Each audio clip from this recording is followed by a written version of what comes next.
नमस्कार। प्राइम न्यूजमा स्वागत छ। म दृष्टिबाणी थिताल। म दिपेश किमिरे। सुरु गरौँ आजका हेडलाइन्सबाट।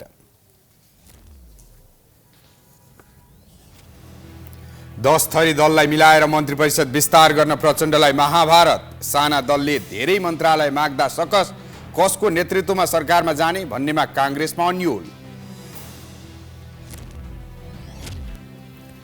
गैरकानूनी तरिकाले आर्जन गरेको सम्पत्तिको स्रोत खुलाउन नपर्ने विधेयक ल्याउने तयारी।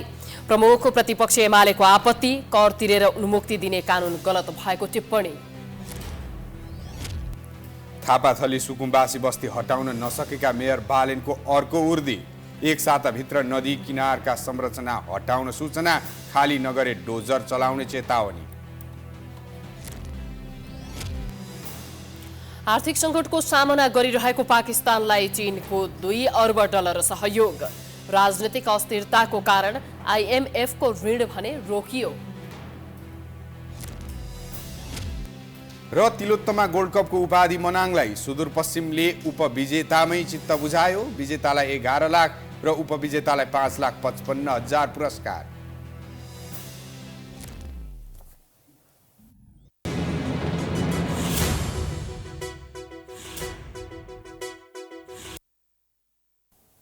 प्राइम न्यूज अब विस्तारमा।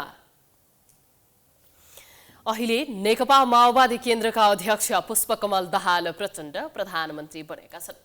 रामचन्द्र पौडेल राष्ट्रपति र रामसहाय प्रसाद यादव उपराष्ट्रपति बनेका छन्। त्यस्तै देवराज घिमिरे सभामुख बनेका छन्।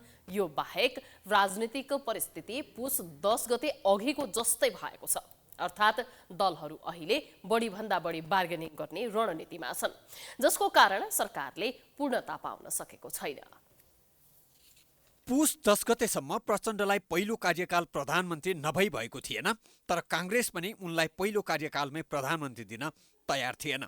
मुख्यतया प्रधानमन्त्रीकै विषयमा काङ्ग्रेससँग कुरा नमिलेपछि प्रचण्ड ओलीको सहयोगमा प्रधानमन्त्री बने, तर उनी ओलीसँग 2 महिना पनि टिक्न सकेनन्।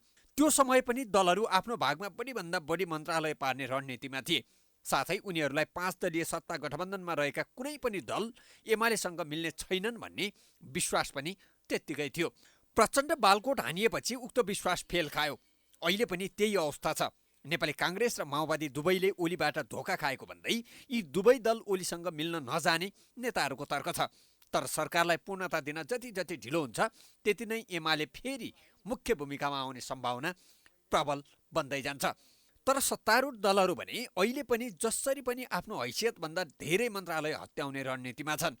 यस्तो अवस्थामा पनि नेकपा माओवादी केन्द्रका वरिष्ठ उपाध्यक्ष तथा उपप्रधानमन्त्री नारायण काजी श्रेष्ठ भने अबको 1-2 दिनमै सरकारले पूर्णता पाउने ठोकुवा गर्छन्।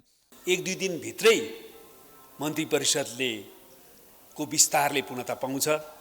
त्यस पछाडि हामी यसबारेमा आवश्यक परामर्श सम्बन्धित सबै संस्था र निकायहरूसँग र व्यक्तिहरूसँग पनि गरेर एउटा दिशामा प्रभावकारी ढङ्गले कदम चाल्ने गरी अगाडि बढ्नेछौँ। मन्त्री श्रेष्ठले 1-2 दिनमै मन्त्री परिषदले पूर्णता पाउने दाबी गरे पनि त्यसमा विश्वस्त हुने आधार भने देखिँदैन। तर मन्त्री श्रेष्ठले दाबी गरे चाहिँ सोमबारसम्ममा सरकारले पूर्णता पाउने नेकपा माओवादी केन्द्रको पदाधिकारी बैठकको निष्कर्ष रहेको छ। अहिलेसम्म सरकारको न्यूनतम साझा कार्यक्रम बनेको छैन। कुन पार्टीले कति मन्त्रालय पाउने भन्ने विषयमा पनि कुनै सहमति जुटेको छैन। 10 मन्त्रालयको दाबी गरिरहेको नेपाली काङ्ग्रेसले सरकारमा जाने मन्त्री टुङ्ग्याएको छैन भने सरकारमा पार्टीको नेतृत्व कसले गर्ने भन्ने टुङ्गो लगाउन पनि बाँकी नै छ। त्यस्तै एमालेसँग दबिएरै रहेको माओवादी केन्द्र काङ्ग्रेससँग भने अझै 1 मन्त्रालय थप्ने दाउमा छ। साथै शक्तिशाली मन्त्रालय समेत हत्याउने उसको रणनीति छ। त्यस्तै साना दलहरूले पनि आफ्नो हैसियतभन्दा धेरै मन्त्रालय दाबी गरेका छन्, जसको कारण सत्ता गठबन्धन सहमतिको नजिक पनि पुग्न सकेको छैन। अर्थात् दलहरू अहिले पनि प्रारम्भिक छलफलमै केन्द्रित छन्। यो सबै तथ्यलाई हेर्दा सरकारले पूर्णता पाउन कम्तीमा पनि 1 हप्ता कुर्नै पर्ने अवस्था छ। भागबण्ड नमिलेर सरकारलाई पूर्णता दिने विषय लम्बिँदै गयो भने यही बीचमा अर्को खेल पनि हुन सक्ने सम्भावना पनि त्यत्तिकै छ। यस हिसाबले हेर्दा संसदको अहिलेको 5 वर्ष कार्यकाल अनुमान गरे भन्दा धेरै अस्थिर हुने निश्चित छ। प्रधानमन्त्री पुष्पकमल दाहाल प्रचण्डले सोमबारसम्म मन्त्री परिषद विस्तार गर्ने बताएका छन्। आज काठमाडौँमा बसेको माओवादी केन्द्रको पदाधिकारी बैठकमा माओवादी अध्यक्ष समेत रहेका प्रधानमन्त्री प्रचण्डले सोमबारसम्म मन्त्री परिषदले पूर्णता पाउने बताएका हुन्। प्रचण्डले आइतबार साँझसम्म मन्त्रीमण्डल बाँडफाँडका विषयमा टुङ्गो लगाउने र सोमबारसम्म मन्त्री परिषद विस्तार गर्ने जानकारी गराएको बैठकपछि माओवादी सचिव देवेन्द्र पौडेलले बताए। यो क्याबिनेटको विस्तार बढीमा पर्सिसम्ममा छिटोभन्दा छिटो क्याबिनेटको विस्तार गरेर डेलिभरीका कामहरू सुरुवात गर्ने भन्ने बारेमा दोस्रो कुरा भयो। तेस्रो चाहिँ सरकार र पार्टीलाई कसरी जोड्ने, सरकार एकातिर पार्टी एकातिर भयो भने हुँदैन। गठबन्धनलाई साथमा लिएर जनताले उठाएका कतिपय जनसरोकारका विषयहरू पार्टीसँग जोडेर पार्टी र सरकारलाई चाहिँ सँगै लिएर जाने। त्यस्तै बैठकमा सरकारलाई पार्टीसँग जोड्ने गरी जनसरोकारका विषयलाई सम्बोधन गर्ने र प्रदेशको सरकारलाई बजेट नीति तथा कार्यक्रममा सँगसँग जोड्ने गरी गतिशील बनाएर अघि बढ्ने निर्णय भएको पौडेलले बताए।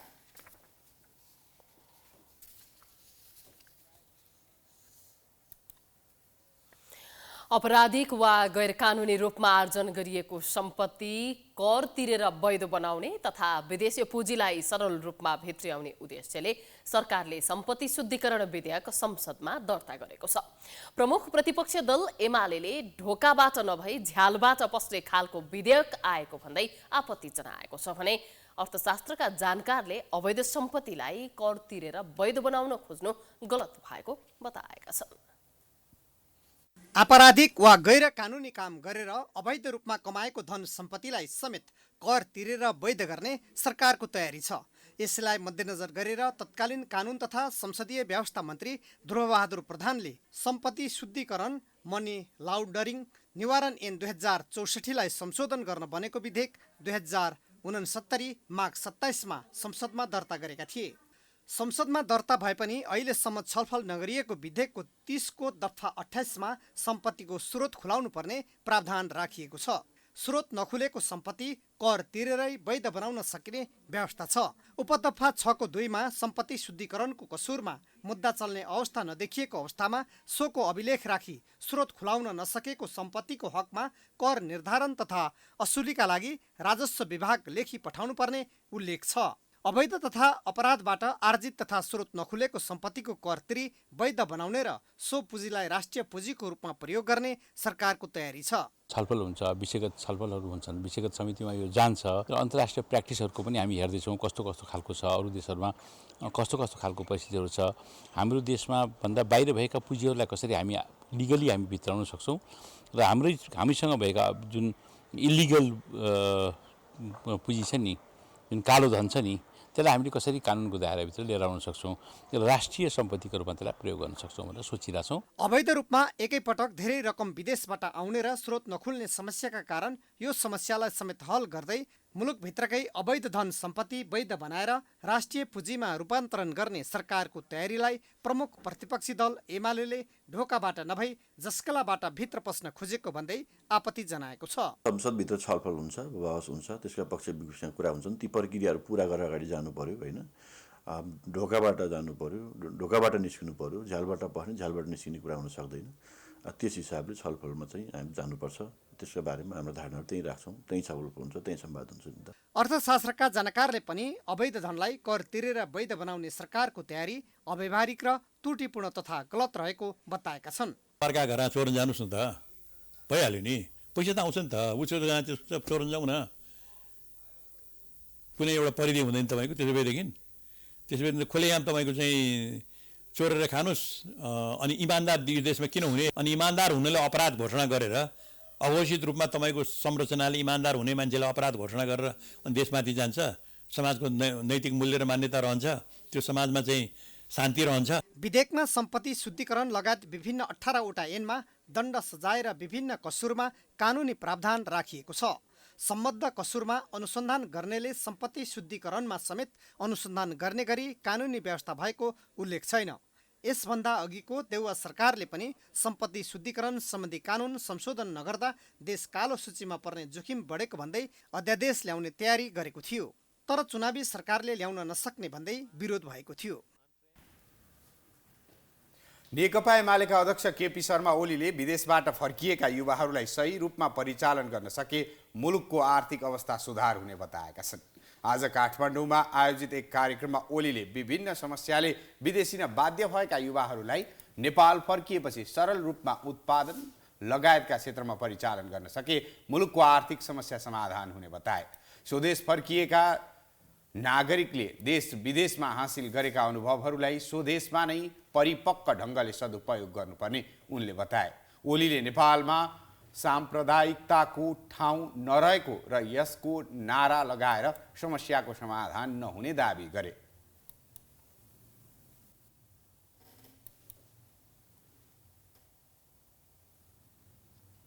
हामी पूर्वको होस् कि पश्चिमको, उत्तरको होस् कि दक्षिणको, निर्माण कार्यमा होस् कि उत्पादन कार्यमा, जेसुकैमा लागेको भए पनि सङ्गठित ढङ्गले सामूहिक रूपले हाम्रा क्षमताहरू, स्रोतहरू, साधनहरूको प्रयोग गरेर सङ्गठित प्रयासबाट एकले अर्कालाई मद्दत गरेर एकअर्काका समस्या बुझेर अगाडि बढ्नुपर्छ र हाम्रो आफ्नो आर्थिक अवस्थामा परिवर्तन ल्याउने मात्रै होइन, अरू स्थानीय जनता वा देशवासीहरूको पनि समस्याको समाधान गर्नुपर्छ।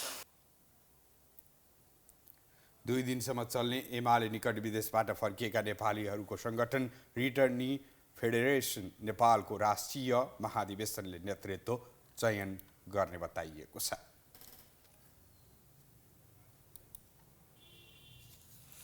नेपाल प्रहरीमा वसन्त बहादुर कुँवर 30औं महानिरीक्षक बनेका छन्।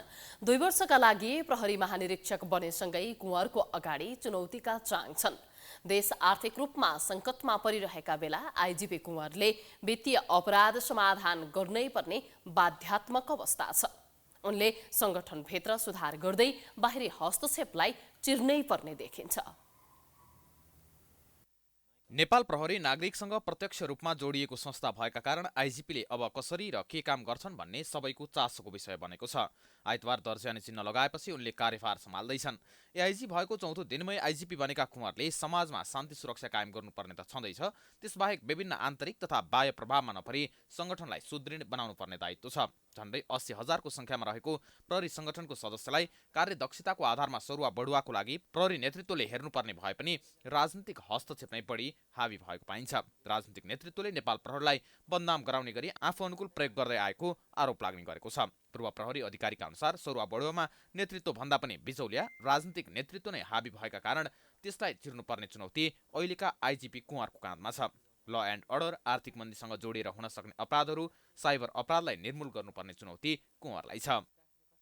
अब एकातिर चाहिँ तपाईँको हेर्नुहोस् चुनौती चाहिँ तपाईँ ल एन्ड अर्डरको चुनौती छ, अर्को चाहिँ यो जुन इकोनोमिक क्राइसिस भइरहेको छ योसँग जोडेर आएका चाहिँ क्रिमिनल एक्टिभिटी जो फाइनेन्सियल क्राइम्सहरू जुन छन्, अब अहिले तपाईँको साइबर क्राइम्सहरू यत्रो चाहिँ व्यापक रूपमा चाहिँ बढेर गएर छ, यति धेरै चुनौतीहरू छ एकातिर। प्रहरी सेवा छिटो, छरितो र चुस्त दुरुस्त हुनै पर्ने हुन्छ। जनअपेक्षा अनुसार काम गर्नको लागि आवश्यक पर्ने स्रोत साधनको अभावका कारण प्रहरीका कार्य सम्पादनमा प्रश्न उठ्ने गरेको छ। यसको समाधान गर्न पनि अहिलेका आइजिपीले पहल गर्नुपर्ने देखिन्छ। त्यस्तै अहिले प्रहरी कर्मचारी नै स्वार्थ सिद्धिका लागि नेताको पछि लाग्ने, विभागीय प्रमुख भन्दा नेताकै आदेश पालना गर्ने अवस्था छ। यसलाई चिरेर व्यावसायिक सङ्गठनको रूपमा नेपाल प्रहरीलाई अगाडि बढाउन प्रधानमन्त्री, गृहमन्त्रीसँग आफ्नो अडान राखेर अहिलेका आइजिपीले काम गर्नुपर्ने पूर्व डिआइजी सिलवाल बताउँछन्। सङ्गठनलाई व्यावसायिक सङ्गठनको रूपमा यसलाई फेरि यो हिजो जुन लडेको छ यसलाई बिस्तारै बिस्तारै फेरि अगाडि बढाउने प्रक्रियामा उहाँले जुन चाल्नुपर्ने महत्त्वपूर्ण चाहिँ कामहरू छ त्यसमा अब त्यसको लागि त फेरि प्रधानमन्त्रीसँग, गृहमन्त्रीसँग यो कुरो बेठीको यो कुरोमा त गर्न सकिँदैन। यो त सङ्गठनको विरुद्धमा छ, यो चाहिँ सिस्टमभन्दा विरुद्धमा छ भन्नु अड्नु पर्यो। यी बाहेक समयानुकूल परिमार्जन हुन नसकेको प्रहरी ऐनलाई संशोधन गर्नको लागि नयाँ आइजिपीले भूमिका खेल्नुपर्ने देखिन्छ।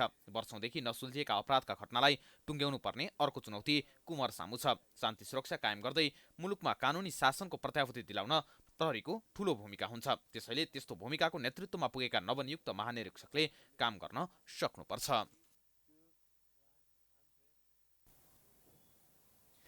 नेपालको जनगणना 2078 को अन्तिम नतिजाले देशमा 75 लाख बढी घर रहेको देखायो। तथ्याङ्क अनुसार कुल घर संरचना मध्ये करिब 5 लाख बढी घर संरचना खाली रहेको देखिएको छ।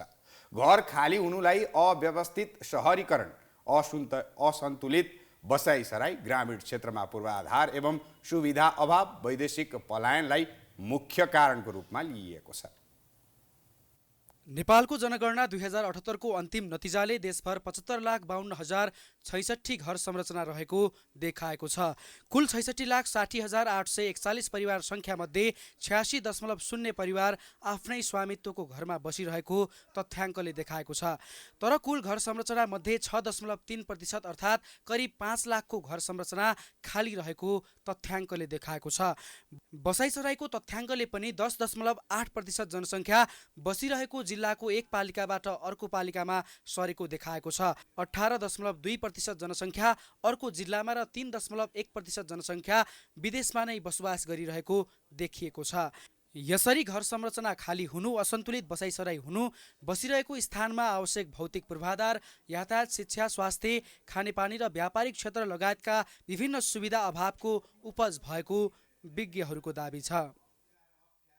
थाकथलोमा भएका उसको इकोनोमिक सोसियल अपर्च्युनिटिजहरू उसले त्यो सरकारले आइदर सरकार पक्षले उसलाई प्रदान गर्न सकेन या उसको एक्सपेक्टेसन बढ्दै गए र त्यो कारणले ऊ अर्को ठाउँमा माइग्रेट भएर गयो भनेको सरकारको पहुँच जुन ठाउँमा जो व्यक्तिलाई बेसिक सोसियल सुविधा प्राप्त गर्ने, शिक्षा, स्वास्थ्य, प्रिभिलेज प्राप्त गर्ने थियो, त्यो सरकारले त्यो ठाउँमा पुग्न सकेन र उसले बेटर अपर्च्युनिटीमा छोडेर गयो।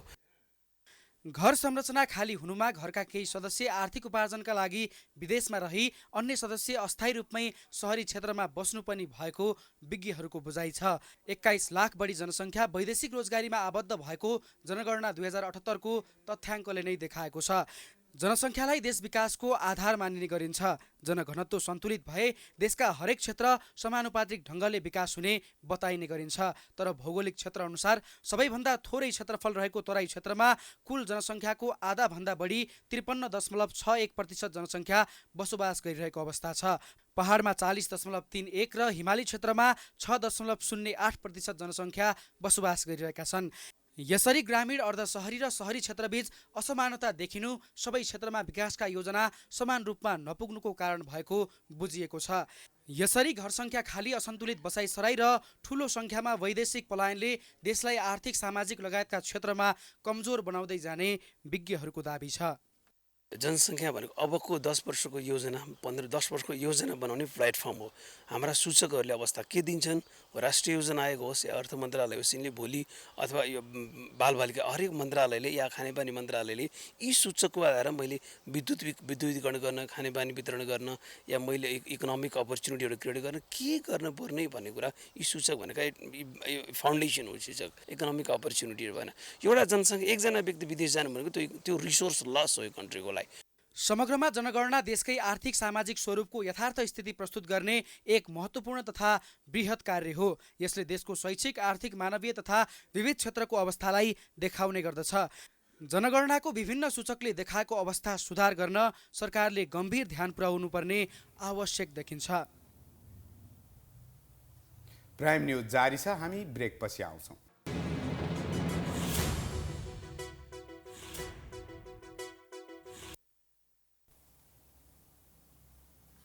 ब्रेकपछि स्वागत छ। अब बाँकी न्युज। काठमाडौँ महानगरपालिकाको नेतृत्व सम्हाले लगतै मेयर बालेन शाहले केही समय डोजर आतंक नै चलाए। महानगरपालिकाभित्र नक्सा पास बिनै बनाइएका अनधिकृत संरचना एकाएक भत्काउन सुरु गरे।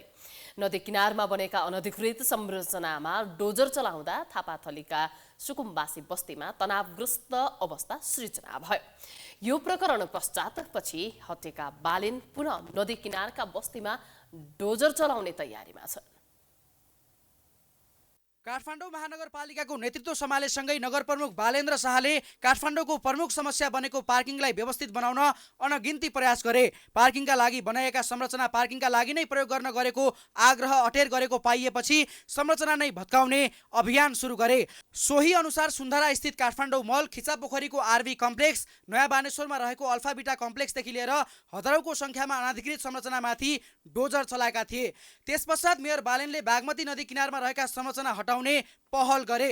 सुकुम्बासीहरूले महानगरको सूचनालाई बेवास्ता गरेपछि थापाथली क्षेत्र तनावग्रस्त बन्यो। स्थानीयहरू ढुङ्गा मुढामा उत्रिएपछि केही नगर प्रहरी घाइते समेत बने।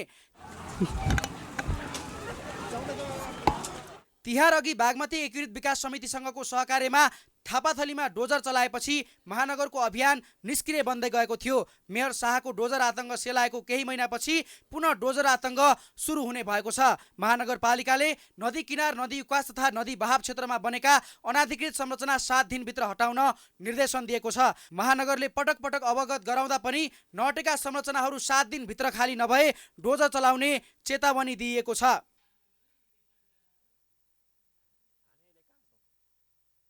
सुकुम्बासी बस्ती हटाउन खोज्दा राष्ट्रिय भूमि आयोग र काठमाडौँ महानगरपालिका बीचको विवाद अझै समाधान भएको छैन।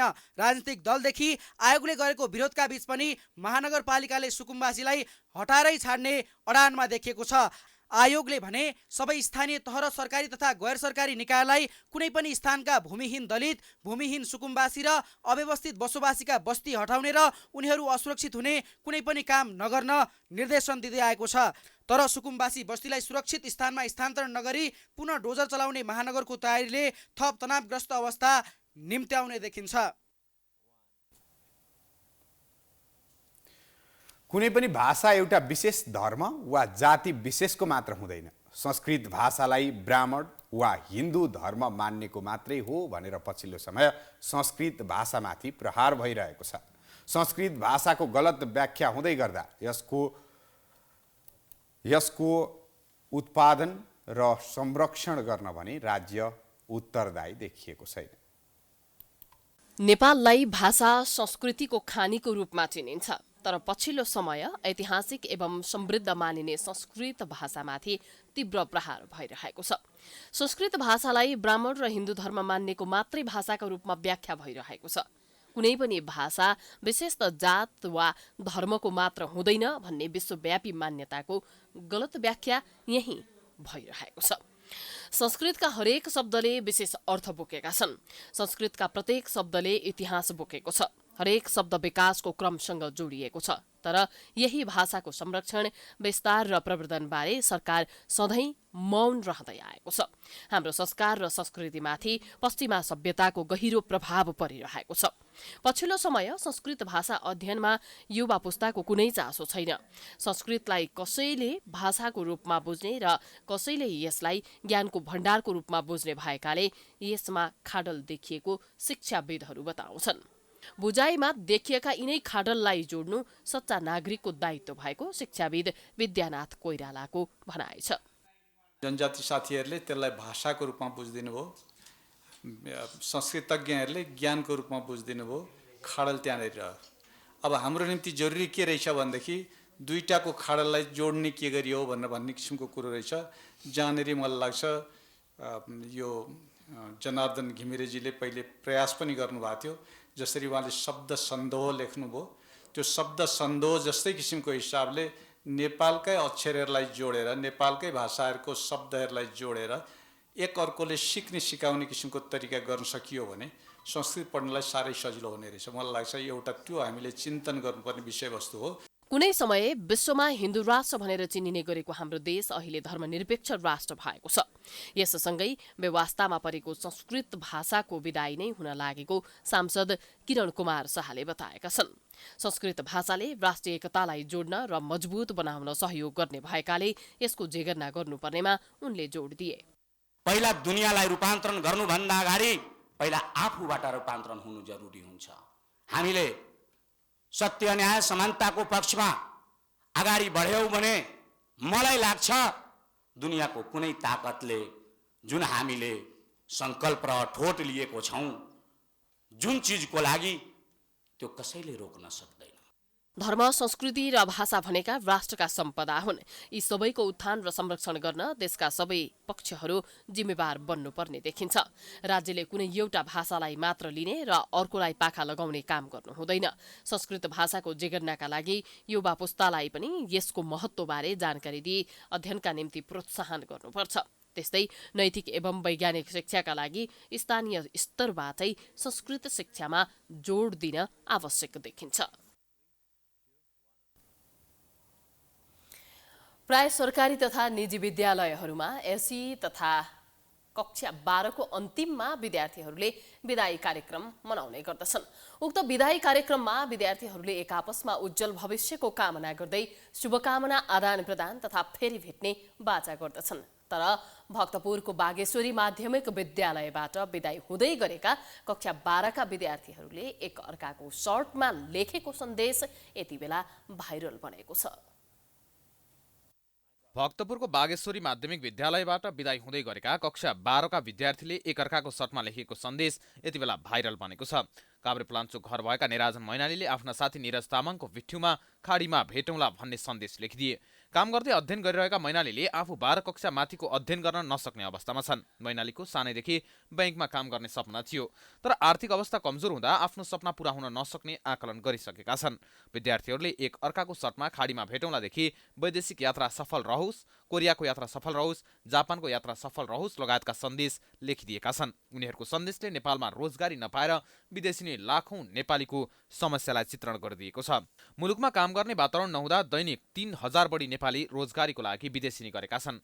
उनीहरू पनि एक दिन तिनै 3000 को संख्यामा मिसिनेछन्। मुलुकको ओह्रालो लागेको अर्थतन्त्र र मुलुकको नेतृत्व गर्नेहरू संवेदनशील नहुँदा विदेशी भूमिमा नेपालीहरूले पसिना बेचेर काम गर्न बाध्य छन्। चुनावको बेलामा रोजगारीका नयाँ आश्वासन दिने नेताहरू निर्वाचन जितेपछि फर्किएर नहेर्दा रोजगारीको लागि विदेशिनुपर्ने युवाहरूको बाध्यता बनेको छ। 62-63 को जनआन्दोलनपछि हामी जनतामा चाहिँ धेरै आशा थियो, केही हुन्छ देशमै रोजगारी हुन्छ भन्ने चाहिँ थियो, तर रोजगारी हुन सकेन, जसका कारणले गर्दाखेरि हामी विदेशी बाध्य भयौँ। बाध्यता त अब त्यही त नि, अब नेपालको अब यस्तै हो होइन।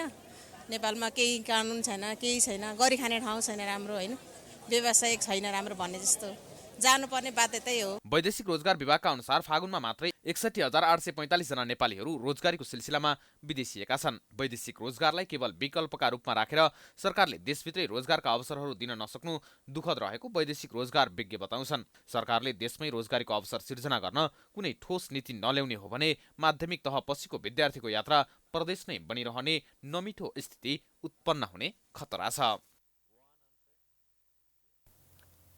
काठमाडौँ उपत्यकाभित्र ढल चुहावट र ढल व्यवस्थापन सधैँको चुनौती बनेको छ। राजधानीका विभिन्न स्थानमा ढल चुहावट भई सर्वसाधारणले समस्या खेपेका घटना जग जाहेर नै छन्। यस्तै समस्या भएको छ काठमाडौँको कीर्तिपुर नगरपालिकामा। लोकतान्त्रिक चोकमा लामो समयदेखि ढल चुहावट भई सर्वसाधारणले शास्ति बिहोर्दा पनि सरोकारवाला निकायको ध्यान पुग्न सकेको छैन। अब हेर्नुहोस् कीर्तिपुरमा ढल चुहावट भई आम नागरिकले खेप्नु परेको समस्या सहितको यो स्थलगत रिपोर्ट।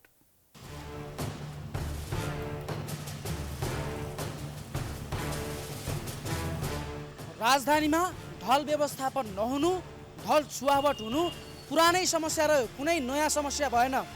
तपाईले दृश्यमा देख्न सक्नुहुन्छ यो काठमाडौँको कीर्तिपुर नगरपालिका नयाँ बजार गेट नजिकैको लोकतान्त्रिक चोकमा भएको ढल चुहावट हो। विगत 1 महिनादेखि यहाँ ढल चुहावट भइरहेको छ। ढल चुहावटबाट आम नागरिक, सवारी चालकदेखि यहाँका पैदल यात्रुहरूले निकै समस्या भोगिरहेका छन्। तर यसको व्यवस्थापनमा सरकारवाला निकायको ध्यान पुग्न सकिरहेको छैन। आखिर कहिलेसम्म ढल चुहावटको समस्याबाट आम नागरिकले समस्या खेप्नुपर्ने हो? त्यो रुवा मर्की अब खोकिसोकी यस्तै फोहोरको दुर्गन्ध, अब यतिखेर अब गर्मी महिना सिजन हो, फोहोर अब जसमा पनि फोहोरको भिनै हुन्छ, तर अर्को त्यो सरकारले चाहिँ यस विषयमा चाहिँ अलिकति चासो दिनुपर्ने। धेरै समस्या हाम्रो त यहाँ भित्रै निस्क्यो कि फुटेर यहाँ ब्लक भएर होइन, यहाँ समस्या धेरै भयो। 20-25 हजार पनि गयो यहाँबाट। हामीले भनेको आउँछौँ बनाउँछौँ भन्नुहुन्छ, अनि आउनु चाहिँ भएको छैन। एकदमै ढल बगेको पनि 25-30 दिन हुन लागिसक्यो है। अब खै यहाँको यो राजधानीको ठाउँ, राजधानीमा पनि यसरी दुर्गन्ध फैलिरहेछ। हामी व्यापारीलाई पनि एकदम गाह्रो, हिँडी बच्चाहरूलाई, स्कुल विद्यार्थीलाई पनि गाह्रो। यहाँको सरकारै नभए जस्तो छ के। यो ढल चुहावट भएर यहाँका स्थानीयहरूले लामो समयदेखि शास्ति खेपिरहेका छन्। तर यहाँका जनप्रतिनिधिहरू, स्थानीय तहका प्रमुख उपप्रमुखदेखि सरकारवाला निकायका व्यक्तिहरू त चिल्लो गाडीमा, महँगो गाडीमा हिँड्छन्, त्यो पनि दुर्गन्धलाई फिल्टर गर्न सक्ने सेवा सुविधा भएको सवारी साधनमा हिँड्छन्। अनि कहाँबाट यो दुर्गन्ध उहाँहरूको नाकमा पुग्छ? तपाईँहरूले यहाँका स्थानीयहरूले यो दुर्गन्धका कारण भोगिरहेको समस्या त देख्नु भएन। चिल्लो कारमा, झ्यालमा पर्दा लगाएर हिँड्नुभयो। तर हामीले यो ढल चुहावटबाट, यहाँ भएको दुर्गन्धबाट आम नागरिकले खेप्नु परेको शास्ति देखाउन गइरहेका छौँ। एकचोटि लाज मानेरै यो भनाइहरू हेर्नुहोस्। कहिले त ढल पुरै पयालै बगेरै आउँछ, कस्तै गाह्रो हुन्छ। मास्क लगाएर बस्नुपर्छ पसलमा पनि। म विद्यार्थी हुँ र म यही बाटोबाट जाँदाखेरि अब मेरो ड्रेसहरू फोहोर हुने र हाम्रो स्वास्थ्यमा नि धेरै हार्म भइरहेको छ। 20-25 दिन भयो यो पब्लिकै साह्रै गाह्रो भइरहेको छ सर। अहिले यो ढलले गर्दाखेरि सेन्ट आउने, अनि घाम लाग्यो भने धुला हुने, त्यो भएर धेरै सही गाह्रो परिरहेको छ। एकदम ढलले गर्दाखेरि श्वास प्रश्वासमा एकदम गाह्रो भइरहेको छ। ढलले गर्दा गन्ध आउने त्यस्तो भइरहेको छ सर अहिले। नेताजीहरू निर्वाचनको बेलामा भोट माग्दै गर्दा जनताको समस्यालाई समाधान गर्छौँ भन्ने, अनि जनताको समस्या समाधान गरेको यही नै हो त। कीर्तिपुरमा आम नागरिकहरूले अहिले समस्या खेपिरहेका छन् यो ढल चुहावटबाट। कीर्तिपुर नगरपालिका र यहाँ रहेका वडाहरूका जनप्रतिनिधिहरूलाई हामी अपिल गर्न चाहन्छौँ कि यो ढल व्यवस्थापन चाँडै हुन सकोस्। क्यामेरामा दिनेश फार्कीका साथमा सुष्मन विश्वकर्मा, प्राइम टेलिभिजन, काठमाडौँ। कोशी प्रदेश नामाकरण विवादपछि चैत्र 5 गते भएको घटनाको छानबिन गर्न सरकारले समिति नै गठन गर्ने भएको छ। प्रधानमन्त्री पुष्पकमल दाहाल प्रचण्डको आह्वानमा प्रधानमन्त्री निवास बालुवाटारमा भएको छलफलपछि सरकारले छानबिन समिति गठन गर्ने निर्णय गरेको हो। छलफलमा कोशी प्रदेश नामाकरणमा देखिएको विवादपछिको घटनाक्रमप्रति सरकार गम्भीर रहेको प्रधानमन्त्री प्रचण्डले जानकारी दिए। चैत्र 5 गते भएको घटनाका सम्बन्धमा गृह मन्त्रालयले समिति गठन गरी तत्काल छानबिन अघि बढाउने सञ्चार तथा सूचना मन्त्री एवं नेपाल सरकारका प्रवक्ता रेखा शर्माले जानकारी दिइन्। समग्र घटनाका सम्बन्धमा छलफल गर्न सरकारले सरकारवाला पक्षलाई संवादका लागि पनि आह्वान गरेको छ। कोशी नामाकरण विरुद्धमा गत चैत्र 5 गते भएको प्रदर्शनका क्रममा सुरक्षाकर्मीको लाठी प्रहारबाट पदम लिम्बू लाजिहाङको मृत्यु भएको थियो। लाठी प्रहारबाट गम्भीर घाइते लिम्बूको शुक्रबार बिहान उपचारकै क्रममा मृत्यु भएको हो।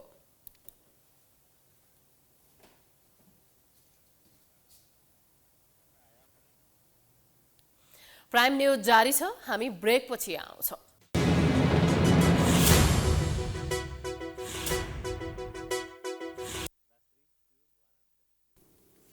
ब्रेकपछि स्वागत छ। अब बाँकी न्यूज।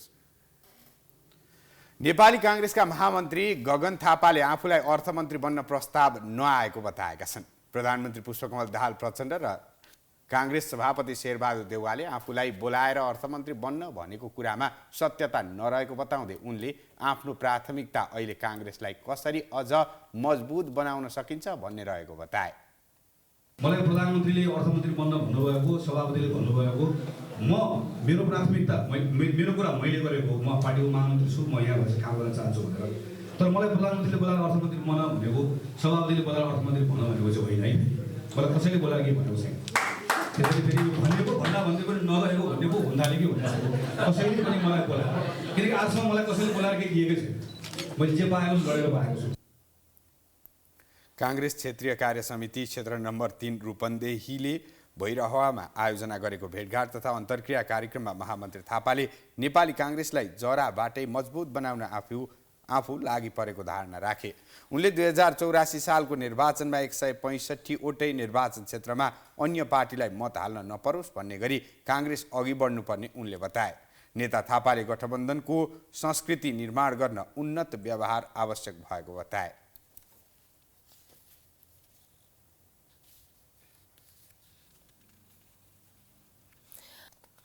अब स्पोर्ट्स न्यूज।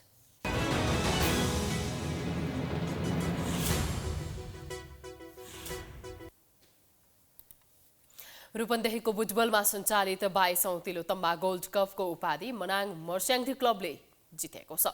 आज भएको फाइनल प्रतियोगितामा सुदूरपश्चिम 11लाई सडन डेथमा पराजित गर्दै मनाङले 22औं संस्करणको उपाधि जितेको हो। उपाधिसँगै मनाङले नगद 11,11,111 रुपैयाँ प्राप्त गरेको छ। उपविजेता सुदूरपश्चिमले भने 5,55,555 प्राप्त गरेको छ। 58औं मिनेटमा कोफेट टोमिटेले गोल गर्दै मनाङ मर्स्याङले क्लबलाई अग्रता दिलाए पनि त्यो अग्रता लामो समयसम्म टिक्न सकेन। खेलको 70औं मिनेटमा सुदूरपश्चिम 11 का लागि फागुराम थारूले गोल गर्दै खेललाई 1-1 को बराबरीमा पुर्याएका थिए। त्यसपछिको समयमा कुनै पनि थप गोल हुन सकेन र खेलको निर्णय पेनाल्टी मार्फत लिइएको थियो। पेनाल्टी पनि बराबरी भएपछि खेल सडन डेथमा पुगेको थियो। तिलोत्तमा गोल्ड कपमा पहिलो पटक मनाङ र सुदूरपश्चिम फाइनलमा पुगेका टिम हुन्। प्रतियोगिताका सर्वोत्कृष्ट खेलाडीले नगद 1 लाख रुपैयाँ वा एक थान मोटरसाइकल, उत्कृष्ट अग्रपङ्क्तिका खेलाडी, गोलरक्षक, अग्रपङ्क्तिका खेलाडी, रक्षापङ्क्तिका खेलाडी र प्रशिक्षकले जनै 30,000 रुपैयाँका दरले पुरस्कार पाएका छन्। प्रधानमन्त्री 3 नेसन्स कप फुटबल प्रतियोगिता अन्तर्गत भुटान र लाओस बीचको खेल जारी छ। त्रिपुरेश्वर स्थित दशरथ रङ्गशालामा भुटान र लाओस बीचको खेल साँझ 6 बजेदेखि सुरु भएको हो। 3 नेसन्समा भुटानको यो पहिलो खेल हो। भुटान जित निकाल्दै फाइनल पुग्ने योजनामा छ। लाओसको यो दोस्रो खेल हो। लाओस पहिलो जित निकाल्दै फाइनलको सम्भावना कायम राख्न चाहन्छ। पहिलो खेलमा लाओसलाई नेपालले 2-0 हराएको थियो। प्रतियोगितामा आयोजक नेपालसहित भुटान र लाओसको सहभागिता छ। सिंगल राउन्ड रोबिनका आधारमा हुने प्रतियोगितामा शीर्ष 2 टोलीले उपाधिका लागि चैत 17 गते खेल्नेछन्। प्रतियोगिताको विजेताले $5,000 अमेरिकी डलर, दोस्रोले $3,000 तथा उत्कृष्ट खेलाडीले $500 अमेरिकी डलर पुरस्कार पाउने एन्फाले जनाएको छ।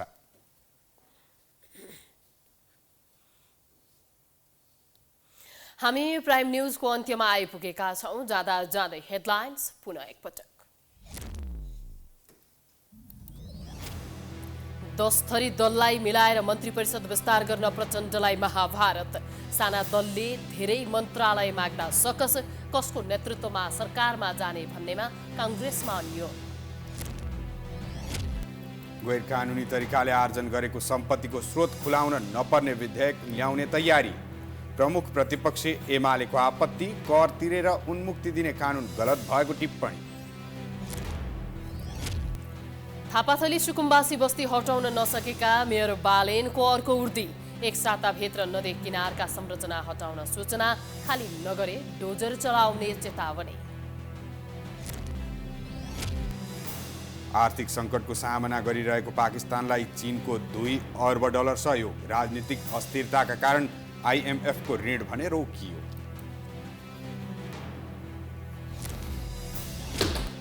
र तिलोत्तमा गोल्ड कपको उपाधि मनाङलाई सुदूरपश्चिमले उपविजेतामै चित्त बुझायो। विजेतालाई 11 लाख र उपविजेतालाई 5,55,000 पुरस्कार।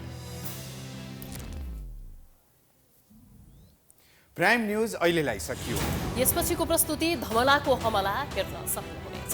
हेर्दै गर्नुहोला प्राइम टेलिभिजन। नमस्कार।